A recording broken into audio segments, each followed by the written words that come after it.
पढ़ाई करते समय मन का भटकना, किताब सामने खुली होती है लेकिन दिमाग कहीं और चला जाता है। पढ़ते पढ़ते अचानक कोई और विचार आने लगता है, कभी भविष्य की चिंता, कभी पुरानी बातें, कभी बेकार की कल्पनाएं, और देखते देखते 1 घंटा निकल जाता है लेकिन पढ़ाई आगे नहीं बढ़ती। फिर दिल में एक सवाल उठता है, मेरे साथ ही ऐसा क्यों होता है? लेकिन सच यह है कि ये समस्या सिर्फ तुम्हारी नहीं है, दुनिया के लगभग हर छात्र को इस समस्या से गुजरना पड़ता है। लेकिन फर्क सिर्फ इतना होता है, कुछ छात्र अपने मन को नियंत्रित करना सीख लेते हैं और कुछ मन के गुलाम बन जाते हैं। मन भटकता क्यों है? असली कारण सबसे पहले हमें ये समझना होगा कि मन भटकता क्यों है, क्योंकि जब तक कारण नहीं समझोगे तब तक समाधान भी नहीं मिलेगा। मन के भटकने के 3 बड़े कारण होते हैं।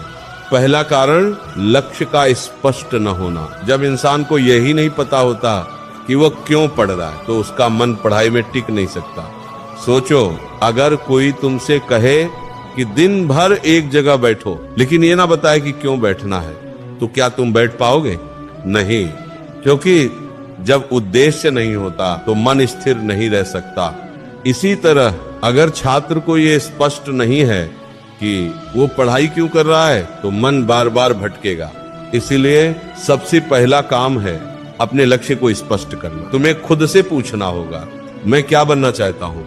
मेरा सपना क्या है? मैं अपने माता पिता को कैसी जिंदगी देना चाहता हूँ? जब ये सवाल दिल को छूने लगते हैं तो मन धीरे धीरे स्थिर होने लगता है। दूसरा कारण मन की आदत। मन एक बच्चे की तरह होता है, अगर तुम उसे हर समय भटकने दोगे तो वह भटकने का आदी हो जाएगा, और अगर तुम उसे अनुशासन में रखोगे तो वह अनुशासित हो जाएगा। कई छात्र दिन भर इधर उधर की चीजों में मन लगाते हैं और फिर अचानक पढ़ाई में मन लगाने की कोशिश करते हैं, लेकिन मन तुरंत नहीं बदलता।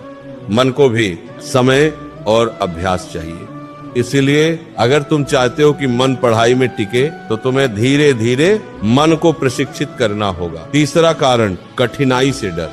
बहुत बार मन इसीलिए भटकता है क्योंकि पढ़ाई कठिन लगती है। जब कोई विषय समझ में नहीं आता तो दिमाग उससे बचने की कोशिश करता है और फिर मन किसी आसान चीज की तरफ भाग जाता है। यह मन की स्वाभाविक प्रवृत्ति है। मन हमेशा आसान रास्ता ढूंढता है, लेकिन जीवन का नियम यह है, जो कठिन है वही तुम्हें आगे ले जाता है। मन को एक जगह टिकाने का तरीका। अब सवाल है, मन को कैसे रोका जाए? पहला तरीका है छोटे लक्ष्य बनाना। बहुत से छात्र एक